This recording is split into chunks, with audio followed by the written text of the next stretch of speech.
What's up troops, it's me TheTacticalBrit and I'm here today with a brand new video, and it would appear that some Battlefield 1 concept art has found its way onto the internet. Now there is no 100% way of confirming the legitimacy of these concept arts that have appeared online, but most of them seem very similar to what we have seen in some of the trailers and of course some of the ideas that have been pitched across through screenshots as well. Now, it's worth noting before I go into this that Battlefield concept art is actually very similar to the final product of the game. The concept art themselves are not too far off of what we tend to see in the titles, but there is no way here of differentiating whether these are concept arts for multiplayer or single player, so just keep that in mind. Now, also take with a pinch of salt that these have been taken off the internet, and although they do look very legitimate, and although they do look like very good copies of what would be legitimate versions of concept art, there is 100% no way of guaranteeing that that is the case, so just keep that in mind whilst we're looking through this video. So as we go through some of these, there's going to be some interesting developments. For example, the first one here is depicting what appears to be the inside of the blimp at the bottom carriage, and that's something we're not sure about whether it'll be an enterable structure or not. The next one along here is a dogfight, and again this is very similar to what we're seeing in Battlefield 1, some of the trailers and the general action scenes that have been depicted, and I think it's worth noting that the general trend for most of these concept arts seems to be location variety, weapon variety, and a lot of vehicle variety as well. I suppose this is something that hasn't really occurred to me before, but you know, a lot of people have thought about World War I in a very constricted manner surrounding Battlefield 1. They've kind of thought, you know, we're getting these weapons, there's not going to be a lot of them. There's not going to be a lot of customization on these weapons, there might not be a lot of customization in general, but the general consensus is that World War I is a huge war consisting of lots of different locations, a decent amount of weapons, and lots of story and lots of backstory as well. So I can imagine there actually might be a lot to work with here, and we might be genuinely quite surprised by what DICE have pulled off, because we could see this supposed, you know, limitation on content through the World War I era lifted by the way that they mix around the different locations and vehicles and just the general flow of gameplay as well. And I think you guys are also going to be interested to see some of the new things that have come up in these concept art. For example, motorbikes appear to be a thing. There seems to be a lot more of an emphasis on pistols as well. Now, bearing in mind, there were no semi-automatic weapons, so to speak. There were a couple of rifles here and there, but semi-automatic weapons weren't really a massive thing. More specifically, having one which was quite usable and quick to reload, and that only came in the form of pistols, and of course some shotguns as well. Due to the lack of fully automatic weapons, or at least the lack of a large amount of them, pistols and shotguns were mostly relied on for close quarter situations, and I feel like that's been represented quite a lot in the concept art that you're seeing here, provided that of course it is 100% legitimate. One thing I should also note as well is that the levels of destruction seem to be pretty massive, and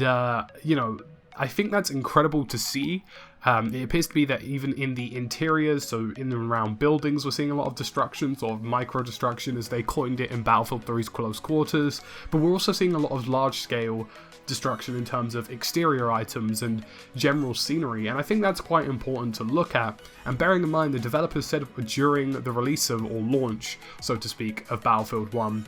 that there was too much destruction and they had to tone it down during the initial reveal. And like I say, concept arts of Battlefield, although very much depicting a goal, they are quite similar to the final product, so seeing this extensive level of destruction going on is actually very encouraging at this stage. And you guys will obviously see as well some different kind of weapon emplacements.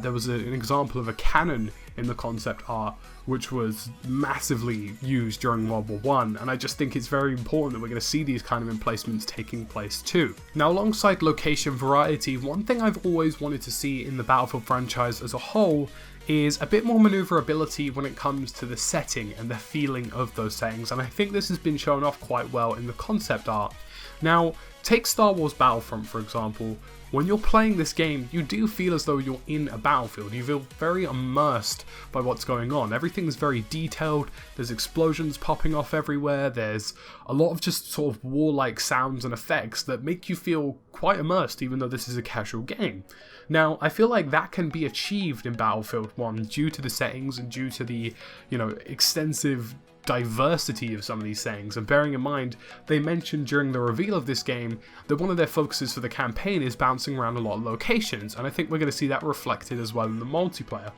And I just feel as though having more of a war feeling is going to benefit the Battlefield franchise, and I feel like a lot of people haven't experienced that sense of urgency and that sense of just general Battlefield feeling from, sort of like Armored Kill in Battlefield 3 and maybe even Close Quarters in Battlefield 3. It's not a feeling you get very often in Battlefield 4, although it has sort of like Levolution style moments. There isn't a general war-field feeling, and in fact some of the maps in Battlefield 4 just look like normal places. They don't even look like they've been remotely touched by a war, and I feel like that's going to shift up quite a bit in Battlefield 1 and be a bit more of focus.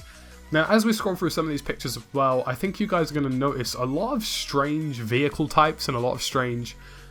places that we could potentially be battling on. There are warships, there are smaller boats, there are cannon emplacements, there are mortar shells, there's all kinds of stuff going on.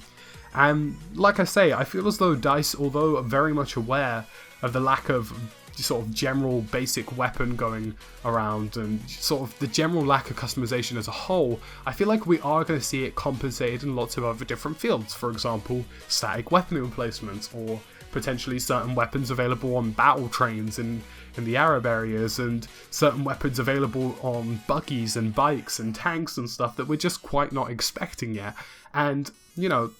I think in the concept art that's been pretty well reflected, and I feel like that's something we should definitely keep an eye out for.